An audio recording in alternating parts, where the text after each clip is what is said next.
Hear it. Talking about my kids. So I'm married, you could imagine.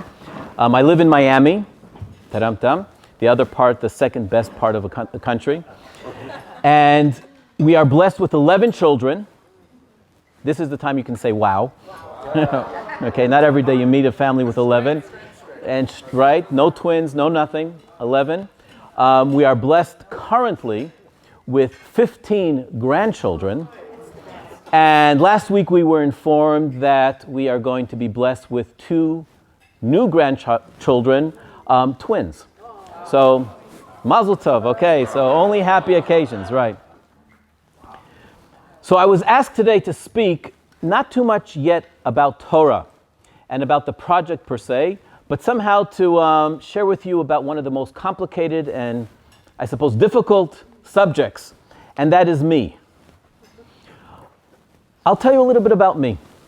So this is the person that you're sitting with, and sometimes when you get to know the person that you're sitting next to, it helps you to relate to them in whatever you're doing with them. So I was born in New York.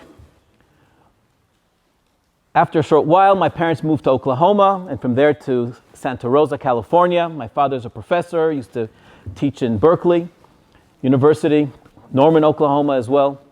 And at the age of 6, my parents made Aliyah to Israel. I'm still wondering, and all my siblings, I'm the oldest of 6, are wondering why they exactly at that time made Aliyah to Israel.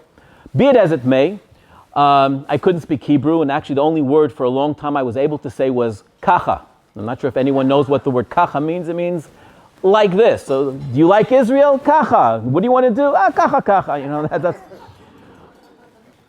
And we lived in a little village north of Tiberias, that's northern Israel, little village called Migdal, overlooking the Yam Kinneret, the Sea of Galilee, one of the most beautiful spots in Israel. And we lived there during the Yom Kippur War. We saw the SAM missiles hitting our planes. In fact, we had a whole regiment of army camped right in our backyard because the Syrians had already captured the entire Golan Heights, and they were about to cross over into Israel and split it in half. There was a particular bridge called Gesher Bnot Yaakov. It's called the Bridge of the Daughters of Jacob, an interesting name for a bridge. And they had captured the Golan Heights in a blitz. And it shocked them somewhat even more than it shocked us that they were able to capture it so quickly. And they came up to this bridge and they stopped. And they said, this is impossible that the Israelis let us get so far without any retaliation. And they suspected a trap. They suspected that something was going to happen if they crossed this bridge. And they stopped for 24 hours. On the other side, we also know, unfortunately, Israel was caught by surprise. And sadly, and unfortunately, we were not prepared. But those 24 hours gave us time to build back, reattack, and we captured the Golan Heights again. So this was my childhood. I was not observant, growing up as a true Israeli. Sometimes that's good, sometimes. In fact, this village is predominantly a Sephardic village. You have Jews that immigrated to Israel from Tunisia, Libya, many from Yemen, Iraq, Egypt. Until 13, if you asked me what was my ethnic background, I would have sworn to you that I'm Sephardic. I spoke like them, I ate like them, I danced like them, I played with them. I had the accent. I had spoken and did it exactly. It was only a little later that I started saying, hey, I don't look exactly, and it sounds like I'm not really. So here comes my particular story that's going to relate to what we're doing here today. That was just a little bit of a background. At the age of about 9 or 10, I happened to be somewhat of an artist from a very early age, and I came by a sheet, a paper, a photocopy of the Hebrew letters as they appear in the Torah. One of those photocopies that circulated somewhere. And I looked at these letters, and as they would say, it was love at first sight. Not knowing really the significance, the symbolism, or anything other than the shapes caught my imagination. In class, while everybody was scribbling scribbles, I was scribbling Hebrew letters. That's what I was doing. It was a bunch of years later, and now I've become somewhat semi-observant at that point, and I'm in yeshiva. And I became the cartoonist. So I'm drawing faces of all people, funny faces. And I'm starting to draw funny faces of all the rabbis and teachers. They didn't like it. And I got kicked out. It was interesting that one of my first connections with Judaism, at that point my parents had already moved up to Jerusalem, and I'm living in Ramot. Before there was Ramot Aleph, Bet or Gimel was just the early stage of the neighborhood of Ramot. And I had one observant friend. I was a teenager, a rebel teenager like all. And his name was Yitzi Fisher. And he was observant, and I wasn't. But we used to debate Judaism all the time. He would try to convince me that there's God, that the Torah came from Mount Sinai, and there's a purpose for Judaism. And I was a good debater on top of being an artist. And I would try to argue with him and tell him there is no God, and Mount Sinai never happened, and there's no purpose to Judaism, we just happen to be around. And we went on having these conversations for a very long time.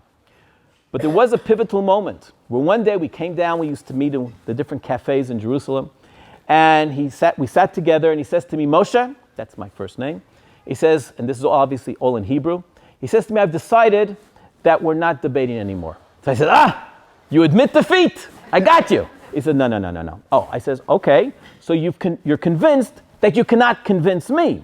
He said, no. I said, so why not? Why shouldn't we debate it anymore? He said, I think we should change the subject of our debate. Okay. He said, we should debate Buddhism. I said, are you kidding me? What do I know about Buddhism? And he shot back at me and he said, what do you really know about Judaism? So for the first time in my career, and probably one of the last times, I stumbled. And I didn't know what to say because I thought of it and being true to myself. I really didn't know much. I was arguing because I could argue, but I didn't really know the substance of what I was arguing about. So I had to come back and I said, you name any book. I read Hebrew, I scan Hebrew. I'm a very quick Hebrew reader. I said, you name any book you want and the highest caliber. I'm going to read it, and then I'm going to come back and argue on your turf because I'll know everything you know. So he named a book, and I hereby mention it. And if you have a chance to read it, I think it's fantastic. It's called The Book of Our Heritage. The author is Kehilah Kedoshah. It's in English, it's a 3-volume book. In Hebrew, it was one big, thick book. And it talks about Judaism as it's divided into the 12 months of the year. It talks basics, it goes deeper, brings sources, it's a marvelous book to get a very great understanding of Judaism. I read it, went through the whole thing, and I came back, and the only thing I said to him, I don't yet agree with anything, other than I have no clue what I'm talking about. So that was my beginning. And from there, it was a process going through yeshiva, went from one to the next. Eventually, I ended up in yeshiva in Kfar Chabad. And again, being that artist that I was, my friends turned around to me and said, Moshe, you're in the wrong profession. You have the talent, but you should use it in the right way. That you should become a sofer. You should become a scribe. I said, a scribe? You got to be holy for that stuff. I was a fish in water. Remember, I've been writing these letters for years. And this is not to toot my horn, but it's just a fact of what it is. I was in a class of, I think, 14, 15 guys who were trying to train how to become a scribe. And the only way, by the way, to become a scribe, there is no class, course, college, yeshiva program that provides the education on how to become a scribe. There's only one way. It's to find another scribe who's willing to teach you. So we were a very large group wanting to learn, and we found a few other scribes who were willing to teach. From the 14, only 2 ended up being full-time scribes, and I'm one of them. I was a fish in water. Many, it took 6 months, 8 months. They were dropping out after a year. Within 2 weeks, I was ready to write. I was very quick into it. I'm not sure if you are aware, but there are 4 areas that a scribe has to write. 4 particular objects, if you will. We know that there's the Torah, has to be written by a scribe with the quill on parchment and all. We also know that the mezuzah scroll we put on the doors, that little piece of parchment that has the Shema in it, is also written by a sofer. We also know that the tefillin, right, that we wrap on our arms and put on our heads, right? It has these little, minute, small scrolls.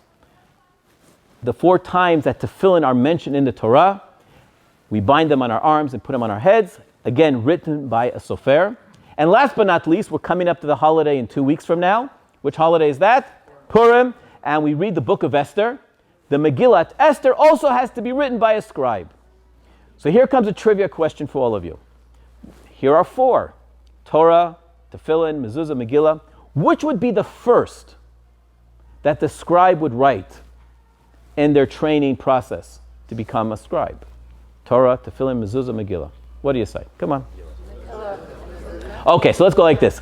Does anyone think it's a Torah that you would start with? Okay, I think that's obvious. Okay. Anyone think it's Tefillin? Okay, we got a few for Tefillin. Does anyone think it's a Megillah? Okay, does anyone think it's a Mezuzah? Okay, now I'm going to give you a way to understand the answer. To write, by the way, just one small little mezuzah, there are over 4,700 Jewish laws that one has to study and get tested on just to write that little mezuzah. Okay? Now, there is, however, one primary law objective that a scribe is training in. And that's in addition to learning the laws, and that's in addition to simply practicing how to write. I want to say this in a very humble way. A scribe practices how to be perfect and never make mistakes. I mean, whenever I say that to my wife, she says, yeah, come outside and I'll tell you. But it's true.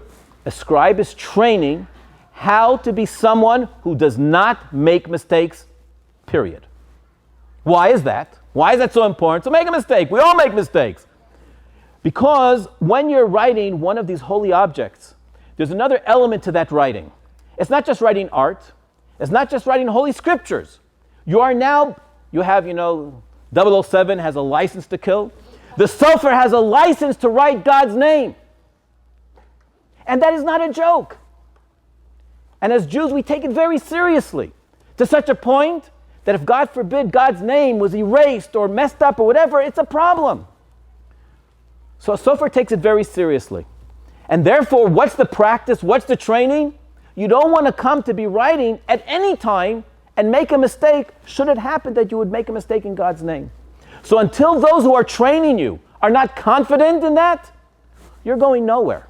You could be the best artist. You can have the best handwriting. You can pass all the laws. The test, you'll cruise through it. But if you continually make mistakes, you're not destined to be a scribe. Bear that thought in mind. So here I am, a cocky little 18-year-old, very happy, very proud in my abilities. I happened to have had a head start because I knew how to write in my head. So I took the feather and I was writing and it came out beautiful. Here came a twist in my story. So I had joined Chabad Lubavitch at that time, and I wanted to go visit the Rabbi in New York for Passover, for Pesach. And the ticket to fly to Israel in those days was $850. That's what it was back in the early 80s. And I was supporting myself financially. I had no backing from my family whatsoever. And I needed to raise the money. Now, being a scribe, by the way, is a holy job, if you will, but it still has to pay. So I thought, you know what? I was going to write my first Megillah, my first one. And you go into a Judaica store, you go to a scribe to buy a Megillah. You'll pay $1,000. You'll pay $1,500 for more elaborate ones. You could pay up to $5,000. So I thought $850 I should be able to get. So I write my first Megillah. Very proud of it. And I showed it around to colleagues and friends and very impressed. They thought I did a very good job. And then I went to people who were potential buyers. And a guy looks at it and says, oh, very nice. How many, and this was always their first question. They saw my age. They saw how young I was. How many Megillahs have you written? And very proudly I would say, oh, this is my first one. And they would all say, oh. We don't know what was going on that we can't see. How many mistakes and corrections and mess ups, we're looking at this, but we don't really know. Here's $95. I say, you're kidding, right? No. When you come to me with your seventh one, we'll talk. I'm not selling it to you. So I went around. The most I was getting an offer in my close environment was about $150. That's not acceptable. So I'm motivated to try to find a better buyer. So I was making photocopies of my script and faxing it to different people and places. And I get a call from someone in Tel Aviv, understanding that it was my first. He says, I'm willing to pay you $250. That was unfortunately the highest I was getting, and desperate. I mean, I'll have to find another way to make more money, but I needed to get that money. I get permission. This is a true story. I get on the bus, permission to leave yeshiva in the middle of the day, which is not always often the case. And I'm traveling to Tel Aviv, and I'm sitting on the bus, and a guy gets on the bus somewhere in the middle of the ride, and he sits down next to me, and this is all in Hebrew, and he says to me, are you a yeshiva bacher? And I say, yes, I am. He says, so what's a yeshiva bacher doing on the bus on the way to Tel Aviv in the middle of the day, right? You know, that doesn't fit well. So I very proudly said, well, I'm a sofer. He says, you're a sofer? What do you write? I said, I write a Megillah. So why are you on the bus? He says, well, I'm trying to sell it. There's someone in Tel Aviv who might look at it, might buy it. And he says, do you have it? I said, I do. Can I see it? You can. I open it up and give it to him. He looks at it from beginning to end. He says, how much do you want for it? I didn't blink. I said, $850. He didn't blink. Opens up his wallet. This is in Israel in the early 80s. And he hands me $850, takes my Megillah, and gets off at the next bus stop. I never saw him again. So I turned around and said, God, this was it. If ever one was looking for that clear sign, I mean, we all have that particular moment when it's all the cards are on the deck and you got the best hand, right? This was it. So while that part of the story actually does end, but it does have a continuation. So I am in New York.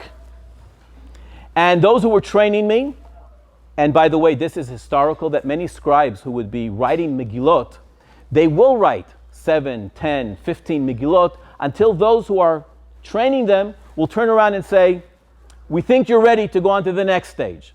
But after my first Megillah, I was authorized to go to the next stage. Those who were training me said, Moshe, you got it. There was no mistakes. It looked good. We tested. Everything was fine. So I'm in New York. And now the next step is actually to write a mezuzah scroll. And that mezuzah scroll, the process is that once it's finished, and I'm happy with it, I will give it to a panel of scribes. They will examine it, certify that it's kosher and correct and done well. Then they will give me what they call in Yiddish a zettel, which means like a note, that I can go and write my final test, pass the test, and then I get the stamp as a sofer. That's the procedure. So here I am. I'm at the top of my game, and I write my first mezuzah. So here's what happens. I have written tens of thousands of mezuzahs in my career. Today I can write a mezuzah an hour and a half if I'm slow. I'm fast, by the way. Many could take 2 to 3 hours. I was actually just speaking to another scribe who might want to work with us. He writes a mezuzah in about 3 hours. But I'm good at what I do, and I'm proud of it, and I wrote it. However, this mezuzah, my first one, took me 7 hours. Not because I was slow then, but this is the one, you know. So remember the mistake issue? I'm making sure there's no, right? And when I finished writing it, I checked it again. I made sure that every nuance, every little crown and little edge was perfect. I wanted to get 100 out of 100. That's the kind of person I want to do it perfectly.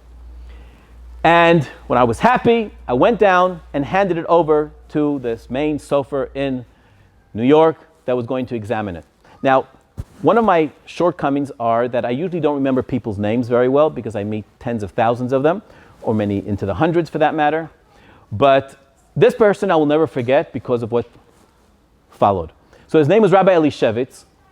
And I give him my mezuzah, and he says, okay, Moshe, well, I'll look at your mezuzah and I'll call you a little later and let you know what we find. He calls me back a little later and he says to me the following. He says, Moshe, I have good news and I have bad news. I said, okay, what's the good news? The good news is, Moshe, it looks like you've been writing for 20 years. It's beautiful. I said, well, thank you. No, okay. What's the bad news? He said, the bad news is that the mezuzah you wrote is pasul. It's not kosher. And there's nothing you can do with it. I said, you're kidding, right? He said, no, come and see. What do you mean, come? I ran. I ran to his place, and he hands me my mezuzah. By the way, I still have that mezuzah and it's in my bag. If anyone wants to see it, I will show it to you. He gives me back this mezuzah and he says, take a look. So I look at it and I, went through it from beginning to end. I said, I don't see anything. He said, look again. Okay, so now I take a little breath and I read it again from beginning to end. I mean, the mezuzah is not that long. It's the first 2 paragraphs of the Shema, right? And for those who say, I know it, all right? And he said, Moshe, look again. So now I roll up my sleeves, I'm sitting there and concentrating and reading through it. I didn't see anything. I said, okay, I get it. You're pulling my leg. You're trying to deflate my ego. I got that, that's good. Okay, you should, that's important, right? He said, Moshe, you missed the letter. They say cowboys don't cry. I burst out crying. Not too much because of the embarrassment, but more because, hey, as quick as I got that sign to get in, maybe this was an equal sign, get out. Right? It was a nice little run. You got the feeling for it, but let's stop there. And I was very distraught. But I'll never forget what happened next. And this is really the conclusion of what you're sitting with as you write with me in the Torah. He puts his hand on my shoulder. And he said to me the following. He says, Moshe, you're going to be a great sofer. I said, what makes you say that? Look, you told me there was a mistake. I read it 3 times. I couldn't see it. And this was a mezuzah that I checked and checked and checked. I mean, I don't know if I've ever checked a mezuzah so many times in my life. And I still didn't see it. How can you say that I will be a good scribe? And I couldn't even pick up such a silly mistake that you told me that there was. He said to me, you're forgetting one very particular important aspect of Judaism. And this is a common saying, but there's a second part to it, which many forget. The saying goes, human beings are not angels. And angels don't make mistakes. Human beings do. But that wasn't comforting enough because, hey, I knew that already. But he said, you're forgetting one other element, and that's the key factor. He says, as great as angels are in not making mistakes, but they do have one shortcoming. One aspect that they cannot achieve that humans can. And that is the following. They can never say they're sorry. An angel can never correct and make better. They never made the mistake, but they can never say sorry. They can never show that emotion of caring. When you make a mistake in life, yes, it's never good. It's never happy, and sometimes they're bitter mistakes. But it gives you the opportunity to try to make it better, to try to regret, to try to have a feeling about something that was and could have been better. He said to me, had you told me, I made a mistake, no big deal, I'll come back with another one tomorrow. He said, then I would have worried about you. You didn't care. It didn't bother you. He said, the fact that it bothered you so much, that's the sign of a sofer that I'm looking for. So here I am 40 years later, and I've never changed my course. This is what I do. But I think the message of this Torah is really exactly that. We're not writing Torah with angels. Sorry to break the news to you. I don't think anyone here would claim that. And even those who say, oh, but that person's such an angel, with respect, no, you're not. But our ability in not being angels is to be humans with a twist. A human that cares, and a human who makes mistakes but is big enough to stand up and say, I'm sorry, I'm going to correct it. And that's really going to tie in with the last piece before I close my words. We have a very interesting statement in Judaism. After completing a good, holy, positive act. I'm sure you've all heard the word Yeshkoyach. Ever heard that one before? Yeshkoyach. You did a good deed, we say to them Yeshkoyach, right? So what does that mean? So often we just think, oh, thank you, well done, we appreciate it. You know what the word Yeshar Koach means? I'm going to give you a little Jewish lesson which is very powerful. Yeshar Koach means, may you have strength. Wait. Think about that. Are we asking you to have strength before you write your $10,000 check? That makes sense. After you wrote it, what strength? Congratulations, we appreciate it, you're the best, here's the roses. What do you mean, may you have strength after the deed? Right? When the mom has to cook that incredible dinner and she has to be in the kitchen for 10, you say Yeshar Koach before. May you have strength to pull it through. When it's done, say thank you, well done, it was delicious. May you have strength. Strength not helping me now. But maybe it is. Because here comes the pinnacle of who we are. What's the greatest reward for doing something good in this world. What's the greatest reward we can give you? Well, we'll give you a chandelier, we're going to give you a big plaque, we're going to give you, I don't know, a special parking place, we're going to give you a trip to Israel. What's the greatest reward I can give another person for doing something holy and right and good? What's the best? The highest. Are you ready for it? It's to live another day and be blessed to do it again. The greatest gift is to live another day and be good again. We don't just say, congratulations, you can go now. No! Life is opportunities of doing good, not yesterday. So I say to all of you today, Yeshar Koyach, for what you've done. But in that same line, I'm telling you, what Yeshar Koyach means is not thank you and goodbye and you're forgotten, but be involved. What's the next step? I want to see you involved in your community. Surely starting with your family, but you're here because you're part of a community. It's a centennial. It's a whole year of activities. Yes, part of it's money, but it's involvement. It's connecting. The fact that you gave and participated and did, mazel tov. But that's not it. We're saying Yeshar Koach to all of you. Because all of you should be blessed. And here's my blessing to you. Not just the recognition you can put a plaque on the wall. Okay, you have a bunch of those. But may you be blessed to have another day, another powerful day to make a difference in those around you, in the life of the community around you. And it's a special year to be involved. So Yeshar Koach to all of you. May you find opportunities to be involved, to be connected, multiple ways. Financing is only one of many aspects of our Jewish life, of our Jewish communities. So Yeshar Koach to all of you. By being here today, you are showing that you are pillars of the community, but pillars are only good in Judaism as what you will do tomorrow. So my blessing is here. May you be blessed with a great tomorrow and many more tomorrows to come. Thank you very much. Oh, was I supposed to drop the mic? Drop the mic. Yashar Koach to you. There you go. Okay, thank you for that. Rabbi Druin.